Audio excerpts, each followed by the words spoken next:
Well, Gwen, when do you remember your first demonstration? Oh, yes, I do. My first real demonstration was in 1963. Um, And you're just a ninth grader at this point. yes, sir. right? Yes, sir. Okay. You say, I'm a ninth You grader are now. not just a ninth Ninth- grader, but a ninth grader. You're in high school. Yes, sir. I'm getting ready to go over to the 10th grade. There you go. There you go. I'm getting ready to go to the 10th grade. That's right. When when the height of the movement. So I had established myself. The real demonstrations was, and Dr. King was here quite often. They had put Dr. King in jail for everything. Every time you saw him, he was going to jail, but he was still teaching. Right. And we were still easing in there with being there with the adults because they took very good care of us. I never heard Dr. Huntley about anything happening to a child. If anything happened at the hands of an adult doing that movement, if anything happened, I never heard of it. And I was pretty nosy, you know. But going to the meetings, Dr. Bevels taught us. Miss Cotton taught us. Field staff workers like Tommy Wren and all of them. If you could not be nonviolent, you couldn't be a part of that movement. And at that time, like I said, I was tomboyish and I was a rock chunker too, you know.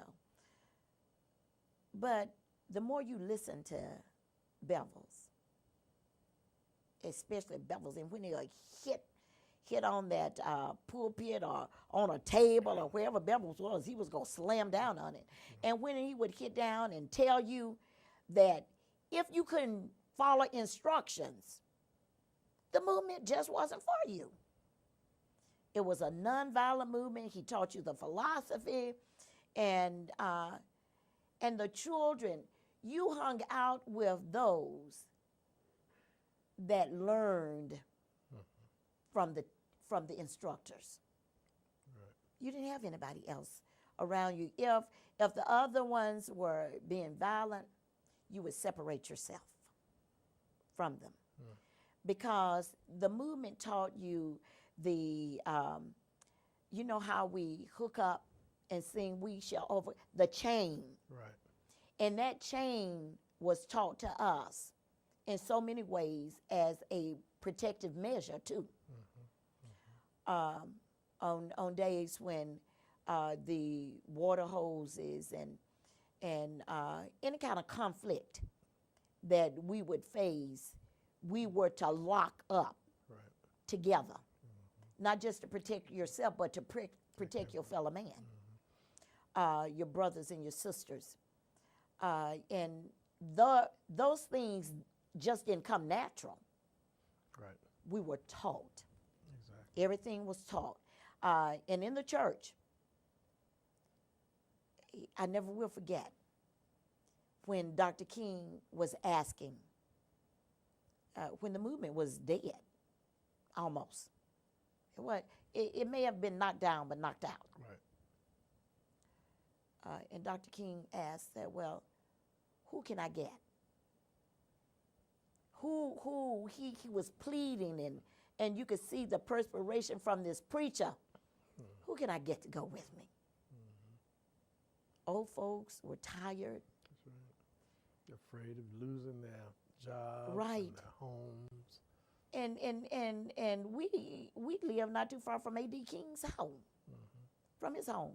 Right. And when the house was bombed, and you could feel it, you could feel the trauma from it. Everybody was afraid that's what was going to happen to all of their homes. Not just white folks taking the homes, Right. but bombing your homes. Exactly. So therefore, even with that, Dr. King said, who will go with me? Who's going with me? And boy, the kids were so excited and on fire. And when I looked around, all I could see was us kids. we were all there, was standing. The kids, the children. That's what saved the movement. That saved it. But you know what people didn't know?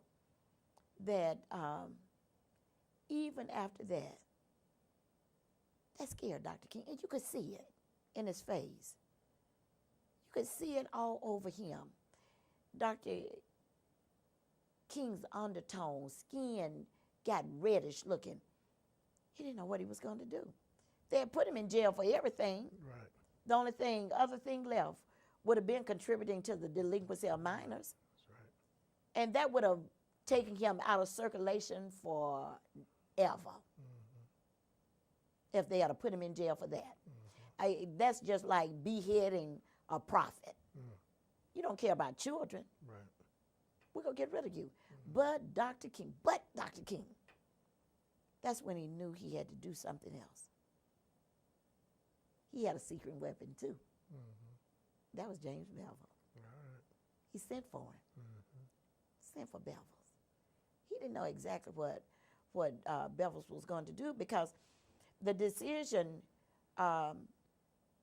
in Bevels in Shuttlesworth, Dr. Shuttlesworth, you know, sometimes leaders have to go not rebuking the main leader, but you have to do something a little different in order to save. And so they knew they had to do something different in order to save that movement. Right. And Dr. King, I don't think, being a child, knew exactly what all they were going to do. Right. But they had a secret weapon. And the children, Was that weapon? we were the secret weapon. And they taught us so well, Dr. Huntley. Taught us to lay down our rocks. Right. And the guys that had the pocket knives, lay them down. You know, even though I had rocks, I had a pocket knife too. I was tomboyish. But lay them down and join this movement. This train is rolling, and it's going to roll on down the track with or without you. Come on, join the movement. The day of May 3rd, the children will come